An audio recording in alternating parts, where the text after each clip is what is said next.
केंद्र सरकारनं इंधनात ethanol mix करण्याचा निर्णय घेतला आणि या निर्णयाचा सर्वात जास्त फायदा केंद्रीय मंत्री नितीन गडकरींच्या मुलाला झाल्याचा आरोप होतोय।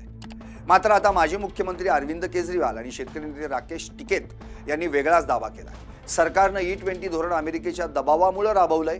अमेरिकेनं भारतावर दबाव आणून हा निर्णय घ्यायला लावलाय असा आरोप केजरीवाल यांनी केलाय। तर धर्मेंद्र प्रधान यांचा राजीनामा अमेरिकेच्या दबावामुळे झालाय असा दावा राकेश टिकैत यांनी केलाय। त्यामुळे खरं कारण काय आहे असा प्रश्नही तुम्हाला पडला असेल। त्यामुळे या व्हिडिओतून जाणून घेऊयात इथेनॉलची गरज भारताला आहे का? E20 पेट्रोलमुळे खरंच भारताचा फायदा होतोय का? अमेरिकेकडून भारत इथेनॉल का खरेदी करतोय? अरविंद केजरीवाल यांचा दावा काय आहे पाहूयात या व्हिडिओत। नमस्कार, मी संदीप आणि तुम्ही पाहताय LS मराठी। केंद्र सरकारनं E20 इंधन सक्तीचं केलं। इथेनॉलमुळे आपण जे दुसऱ्या देशाकडून इंधन आयात करतो त्यासाठी खर्च होणारा पैसा वाचेल, तसंच या इथेनॉलमुळे शेतकऱ्यांना देखील मोठा फायदा होईल असं सरकारकडून म्हटलं गेलं। भारतातील सर्व पेट्रोल पंपांवर E20 पेट्रोल मिळायला सुरुवात झाली, पण काही दिवसांनी गाड्यांच्या इंजिनमध्ये अचानक बिघाड होऊ लागला। नागरिकांना काही समजेना की अचानक गाड्यांमध्ये बिघाड का होतोय। काही दिवसांनी कळालं की सध्याच्या गाड्यांचे इंजिन हे E20 इंजिनसाठी डिझाईन केलेलं नाही, त्यामुळे गाड्यांचे इंजिन खराब होतंय। या विरोधात नागरिकांमध्ये आता आक्रोश पाहायला मिळतोय। केंद्रीय नितीन गडकरी यांनी इथेनॉल बाबत अनेकदा वक्तव्य केलं होतं, त्यामुळे आता नितीन गडकरींच्या मुलाला फायदा पोहोचवण्यासाठी इथेनॉल सक्तीचं करण्यात आलं असा आरोप होतोय। गडकरींच्या मुलांना कोट्यवधी रुपयांचा फायदा झाल्याचा आरोप होतोय, पण हे सर्व आरोप फेटाळत हा निर्णय पेट्रोल मंत्रालयाचा असल्याचं नितीन गडकरींनी म्हटलंय। नितीन गडकरींनी म्हटलंय। E20 वरून नितीन गडकरींच्या राजीनाम्याची देखील मागणी होतीये। यातच दिल्लीत अरविंद केजरीवाल यांनी मोठं आंदोलन केलं। या आंदोलनादरम्यान त्यांनी थेट अमेरिकेचे राष्ट्रपती डोनाल्ड ट्रम्प यांच्या नावाचा उल्लेख करत मोदी सरकारवर निशाणा साधला। केजरीवालांनी आरोप केलाय की भारत सरकार देशातील वाहनधारकांवर सक्तीनं E20 पेट्रोल लादतंय आणि त्यामागे एक मोठं गुप्त उद्दिष्ट आहे।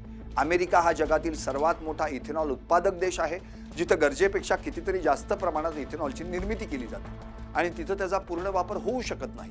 सध्या भारत आणि अमेरिका यांच्यात व्यापारी कराराबाबत बोलणी सुरू आहे। याच पार्श्वभूमीवर अमेरिकेचे राष्ट्राध्यक्ष डोनाल्ड ट्रम्प यांनी भारतावर त्यांचे इथेनॉल खरेदी करण्यासाठी दबाव आणला आणि केंद्र सरकारनं या दबावासमोर पूर्णपणे गुडघे टेकले असा थेट आरोप केजरीवाल यांनी केलाय। पुढील 5 वर्षात भारत अमेरिकेकडून तब्बल $20 अब्ज किमतीचे इथेनॉल खरेदी करणार आहे।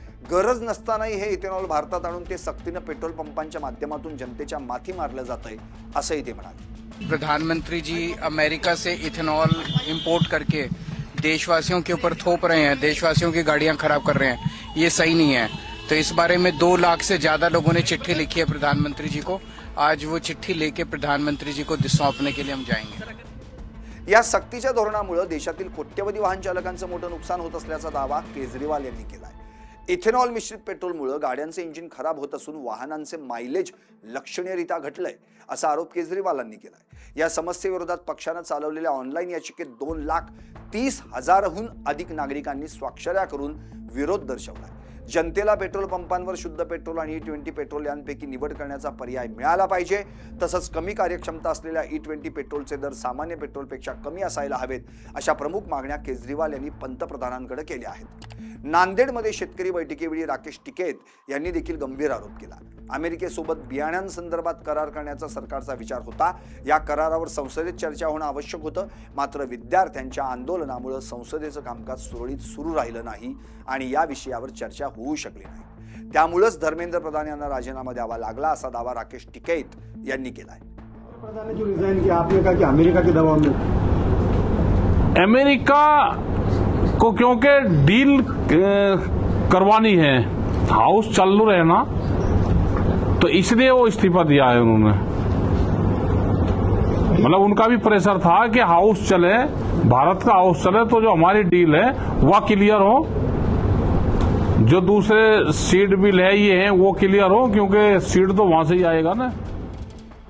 दरम्यान केंद्र सरकार आणि भाजपनं अरविंद केजरीवाल यांचे हे सर्व आरोप पूर्णपणे फेटाळून लावले।